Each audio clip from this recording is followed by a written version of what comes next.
Anthony Slater, who joins us right now on the River Islands guest line, covers the Golden State Warriors for ESPN. Anthony, good morning. Spadoni, Shasky, let's dive right into it. Biggest takeaway for you from Mike Dunleavy's presser or interview with Steiny and Goo, which I'm sure you were tapped in as well.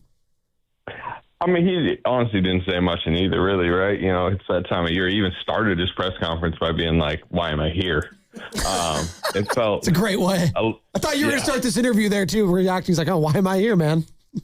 Hey, I'll be off in August and September, though. I will take some time off. Nice. But, yeah, I mean, I don't know. Like, I will say, and like, this is the vibe I've been getting. I don't think it was just like, GM speak. Like, they want to make this pick. They want to make the 11th pick. They really like who should be sitting there in the draft. Obviously, at this point, you don't know exactly who will fall, but they've seen enough of these prospects and done enough intel work on them to know, like, somebody very appealing is going to be at 11, and I think they really do want to make the pick.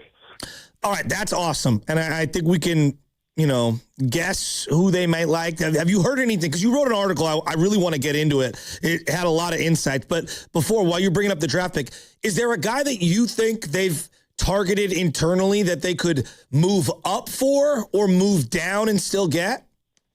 Well, the move up, like, it's just going to be very difficult in this draft, right? Because everybody up there is, looking at these picks. Now, I do think, like, you've heard Dallas at 9, but, you typically hear them as a possible landing spot for, like, the Thunder if they wanted to consolidate 12 and 17, or if the Hornets want to move up, they have 14 and 18. The Warriors don't have an extra later first to, like, consolidate trades, so I think they'll probably, this is just my guess at this point, I think they'll probably stay at 11.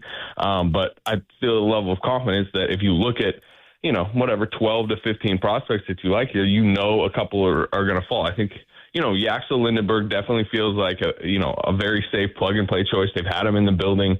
I think there's a comfort level if that ends up being the pick by a lot of people in the organization, while also understanding there's going to be probably an appealing name or two that some of the mock drafts might have right now going 7, 8, 9 that's going to slip. And one of the guys that's in the facility today, Braden Burris, the Arizona guard, like, he wouldn't work out for the Warriors if he didn't think it was a possibility that he's still there for the Warriors. And I think that is the guy. We'll see after the workout today and, after they do some of their, meetings. But I think he's a guy that really appeals to them. So anyone that they would select, right, hypothetically, does that play a factor into who they retain?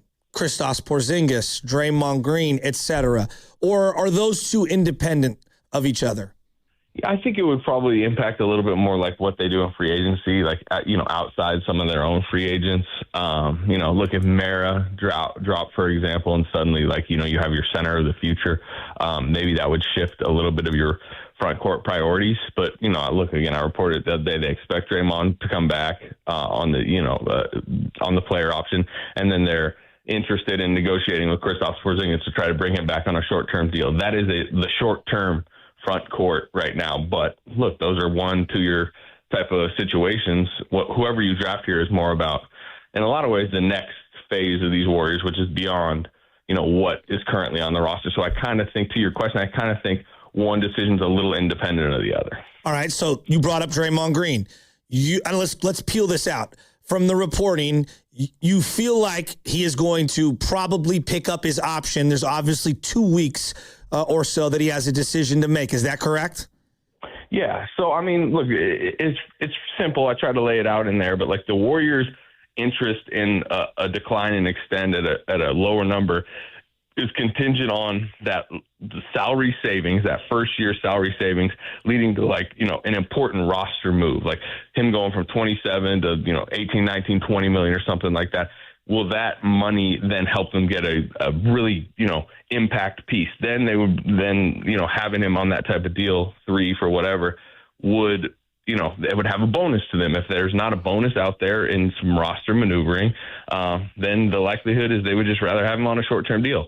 1 for 27. Now, look, it's Draymond's choice if he wanted to decline it and go test free agency, but I think we all know that's like a very unlikely path. So everything right now is pointing to a return on the 1 year for 27. Okay. He returns on a 1 year, $27 million deal. Is there a guarantee that he stays on the team, or like what's the most likely of the scenarios? He's traded, he's, stays and plays every single game, or they figure something out during the regular season? My opinion right now would be stays and plays, and we'll see how the season materializes. Now, look, he's as I laid out, like he becomes an important salary match piece in any bigger picture trade, large scale trade, right? It's the same with the Kuminga contract last year. When you have 1 year expiring like chunk deals in like the modern NBA, that is just like perfect salary matching. So in a lot of ways, it's an at-risk deal for him for sure, but in no ways is it a guarantee of a trade or an opt-in should signal he's definitely going to be shipped off. I still think there's a desire long-term for him, if everything plays out and if they don't, strike big on a deal in the market where his contract has to be used in it, for him to remain long-term. Now, again, that both sides have to agree that Draymond has to be okay with what potentially a number down the line would be if he hits unrestricted free agency next year and they still feel good about the partnership. What number would that be coming back on? But right now, part of the Warriors' calculus is keeping the books long-term very clean. And it is a lot simpler for them to do that if it's 127 than if it's 360 or something like that. Does Mike Dunleavy want Draymond Green back on this team? From everything I gather, like Mike and Draymond are still like, sympathetic or whatever, however you want to put it. But like, yeah, I mean, I think Mike is looking at all options. And again, like, 1 for 27 is potentially necessary, like to get a deal done. Like we all understand that. But I do not think in any ways he's shopping Draymond Green. That was made clear to me at the deadline. Yes, if the Giannis deal was struck, obviously Draymond's contract very likely would have had to be used in it, or Jimmy's. It had to be one of the two. But that didn't mean that they were shopping his contract around. You bring up Giannis, and Anthony Slater is joining us here on the River Islands guest line, covers the Warriors for ESPN. The Giannis door feels like that's closed. And can we finally close the door on the LeBron James saga? That's going to come to a resolution soon in LA, it sounds like, right, Anthony? Well, that's purely a Lakers LeBron question, again, and that's the way I reported it. Like, look, if LeBron James wants to take $15.1 million non-tax, like, obviously the Warriors would be willing to do that, right? I mean, like, that's by far the best unrestricted free agent guy you could get out there on the wing and fill the need, starts, whatever. So, but, again, they believe he's going back to the Lakers. That's their intel. But, look, if those talks broke down between LeBron and the Lakers, the market doesn't have a lot of money out there for him, right? Like he would have to almost be sitting in the non-tax market. So that would, like, I don't predict it's going to happen. Nobody within the Warriors is predicting or planning it to happen. I do believe he's going to be on the Lakers next year, but they are a willing second option to a degree, if something broke down there. Well, maybe I'm just looking too much into it, but when Dunleavy was saying yesterday, like, hey, yeah, we'll go after older players if they make our team significantly better. But in that case, we're always trying to get younger. And it almost seemed like to me, and I know LeBron's still really good at 41, but like bringing him onto this team right now, like it's not making them significantly better. Well, maybe I was reading too much into that, and he was kind of poo-pooing that notion. You get what I'm saying? Well, I would say this. Number one, I do think it makes him significantly better. I think that he would, right? Like he's a really good wing. He was probably like the 23rd best player in the league or something like that last year. They have a massive hole in the wing. So number one, he would, I think, really help in the immediate. And number two, it's really low risk if we're just talking non-taxpayer mid-level, right? We're not talking about losing draft picks in a trade. We're not talking about long-term type stuff. It's just a 1 year type, nostalgia tour, people might call it, but he would really upgrade the wing for them. You referenced Jimmy Butler at the very end of this article. You said, and I quote, "Then there's Curry and Jimmy Butler, the two old stars making a combined $119.3 million on expiring contracts. Butler is in the mid stages of rehabbing a torn ACL and isn't eligible for an extension until February, when more will be known about his recovery." What do you think is the likely scenario that plays out for Jimmy Butler this year? I think it's very contingent on his rehab, right? Can he get back by December, January, February? By the deadline, does he look really good? How do the Warriors look? Are they going to hit the eject button on the era by February? Might we know that? Or is the season going better than expected? And Jimmy's either going to be a really big, rotational upgrade if he looks good or a trade chip. And then by the time extension eligibility date, February, that's right around the trade deadline. Like that'll obviously be a time I think his future in a lot of ways we'll know a lot more about. But at this point, like Jimmy knows he's just got to get his knee right. That's like the next several months is about that. Anthony, a really good article, by the way. We keep doing different jumping off points in this interview, but Trey Murphy III is a name Warriors fans have been infatuated with for a while now. And you mentioned in the article on ESPN, hey, it could be available for the first time. Do you see them offering, and I know you said it sounds like they're going to, use this 11th overall pick, but if that's what it took to acquire Trey Murphy, if they're like, hey, we want this 11th overall pick this year and maybe some other future ones, would they be willing to do that for that player? That's a good question. I don't really know the answer. They're obviously not just going to tell me that, but I think that would be, tough for them to not make this 11th pick for several reasons. But at the same time, everything I'm hearing on like the Pelicans' willingness on Murphy is like they really like this draft also. They really want to jump in, right? They made that, you would say, questionable trade last year, right, to get Derek Queen. Well, they gave up their pick this year. So from what I understand, like they want to get in this draft. So I would imagine the Trey Murphy conversation, if the Warriors were to have it, would have to have 11 within that conversation. And that is not a pick right now that the Warriors are wanting to move. So it would probably kind of be, I guess, a pivot point or whatever you want to call it in negotiations, like a very hard thing for them to do. But I don't think you get in the conversation unless you do make that available. Would you do that move? Like what? Like would you consider what would be the 11th and then maybe another future first? Yeah, it's a good question. I don't know. It's probably one of those deals with everything around this time of year where like it's almost like a draft night in the moment on the clock. Who's available, right? Because like let's say you love these two prospects and they don't make it to you, then you're more willing to trade 11 because by draft night you not only know you're trading a pick, you literally know the player you're trading, right? I'm trading Braden Burris, I'm trading Axel Lindbergh for him, or I'm not trading that because I love this player so much. So I'd almost have to know who's available at 11, and then that's really up to both teams. Is the prospect sitting there, valuable enough on a rookie deal? The one thing, Trey Murphy has a very controllable contract, right? I don't know. You guys might have it up, but it's around 27 right now. It has multiple years on it. That's very good, but it's also not whatever the heck the 11th overall pick's going to be. Like that's a really controllable contract with restricted free agency at the end of it. For a Warriors team that we all know is transitioning, you want 7 years of control of a really good player. It's what this team doesn't really have right now. So it'd be tough to part with that. Back to the Jimmy Butler extension thing. How does he view himself right now? Because I'm looking at I can see where this could play out. February, he's coming back. Maybe he doesn't want to come back. He's testing it out. I don't know if he needs to showcase himself to demonstrate value. Kyrie hasn't played in a full year, and I think we pretty much know that he's still very, very valuable. But Jimmy's older than him. What's a number that maybe Jimmy would be looking for in terms of extension? Because that kind of, I didn't even think about extending Jimmy Butler, but I'm just wondering if that could play a factor in his return.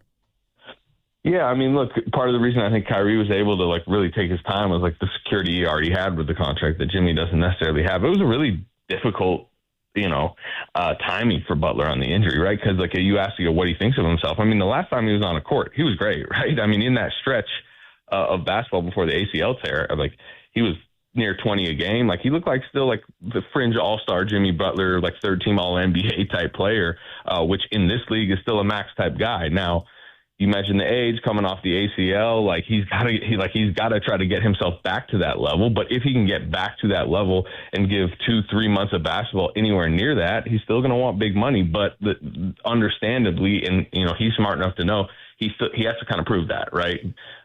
Because what you were prior to the ACL isn't necessarily what the market is going to say you are until you prove you are that again. So he just got to prove it again.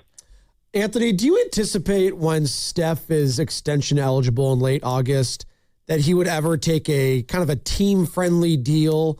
Because I keep hearing the term, it might be the Kobe years to with Steph Curry. He might be taking all those max salary slot and, he's not going to be a team player when it comes to rebuilding, which might sound unfair. I mean, the guy's given everything to this organization. You pay him whatever he wants. But do you get that sense at all that he could, take a reduced, payday?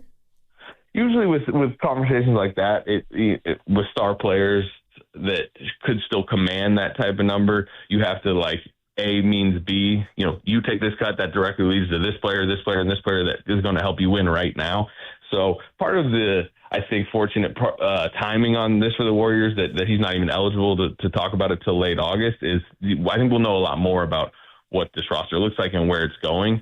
And at that point, the Warriors can decide, and Steph Curry can decide, would it make sense for him to take a pay cut because that will really help them in the next, this short window coming up, or will it not? And he should just take the max money because that's what he wants. Or do they wait? There's such a comfort level and a partnership that's rare in the NBA between Steph and the Warriors that I think they would both be fine if they're like, hey, why don't we just kick it to next summer? Sure, he'll be an unrestricted free agent, but I don't think there's like a flight risk necessarily. So I think that'll all be part of the conversation, and it's a conversation they don't need to have until August 30th, essentially. And I think by July 12th, we should know a lot more about this roster and where it's going.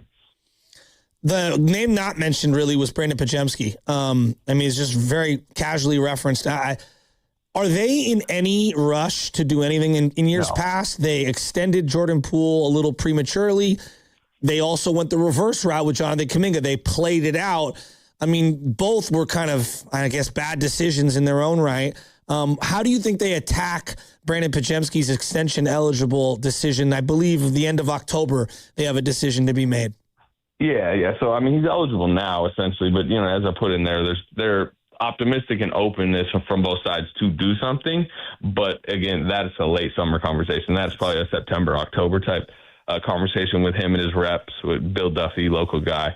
And I can see something getting done, but I think there's going to need to be concessions probably on both sides. I think, perhaps it would be a number that some Warriors fans might, cringe at, but also Podziemski's probably can't be overzealous with his request, because if I'm him and I'm looking at what restricted free agency has become in the league, unless there's changes to the rules, it is a difficult market for restricted free agents. Obviously, we all know what happened with Kuminga last year, but look at Walker Kessler right now, for example, and the way teams can kind of put the screws on restricted free agents. So I think both sides will probably want to get something done at a reasonable number, but again, that's probably not even going to be talked about till probably September range. The Jordan Poole trade for CP3 and then letting that money expire just left everybody with a sour taste in their mouth. And obviously the way the whole Kuminga thing went down at every turn left everybody frustrated. Is there any lingering anything from that, residue in the organization in terms of lesson learned or animosity or, hey, we won't ever do that again? I always wonder because it felt like both of those moves were just, gosh, they're crushing to this team. Yeah, generally I think it's flushed. I don't really have many conversations about Kuminga with people in the organization anymore. Obviously that's just lingers as part of their recent future. I will say you still feel some effects of it where right now, you're talking about if you were to match salaries in a Trey, for example, a Trey Murphy move, but any, decent scale move right now, you could have used the Kuminga contract, right?